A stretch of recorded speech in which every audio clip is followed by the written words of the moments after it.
that hit-and-run accident in Sydney. I know a fair amount about it. And Emma de Silva is the woman who was painfully injured in that. And so much has changed in her life since that accident took place the best part of a couple of years ago. Her marriage has broken down. She had to learn to walk again. She had to learn to talk again. And her physical contortions are... She's changed forever. She will be disabled and broken for the rest of her life. Now, what happened was that the driver... The court has found, and I find this ridiculous, but the court has found that his floor mat got stuck and the accelerator got stuck, and that's why the car sped. He made the decision to swerve to the left, which meant that he went into a power pole, and in that he hit not just that little bubba, thankfully the pram that Emma had for her little baby, who is now 2, saved her baby's life. And however, she was not as lucky in terms of her physical injuries. Her daughter is okay, again, largely because of that pram. Now, I know a lot about this because on the radio at the time we thought the right thing to do would be to replace the pram, and we sent it to Emma, and we've been in touch with her family and her friends behind the scenes for a couple of years now. The bloke who was responsible, who made the choice to quickly turn left and ended up hitting a mother and daughter, has got community service.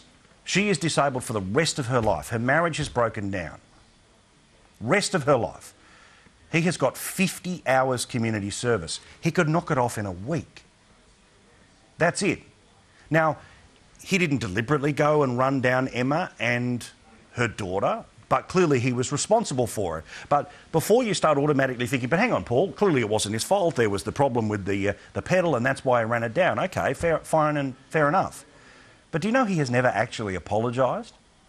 He's never actually said sorry. He has never reached out at all. And as best as I can understand, he's never even spoken to the family. Now, actions require consequences.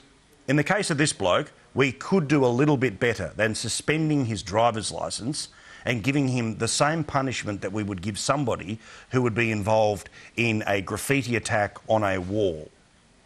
Now, I don't know whether this guy needs to go to jail for a long time, but I would suggest this would be kind of the point of weekend detention, right? Even if it was for a month or 2 months. Her life is physically changed forever. He has to live with the emotion of that forever. But he's hardly a broken man when he hasn't picked up the damn phone and said sorry to a woman's life that he has ruined forever. I'll have more to say about this tomorrow, and hopefully some news for the family too. It is shocking, it is awful, and I suggest if you can, jump onto the Channel 9 website and go searching for the package that reporter Jane Azzopardi did this evening, as well as Jodie Spears over at Channel 7. Both of them have spoken to Emma and her incredible father, who has now stepped up after her marriage broke up.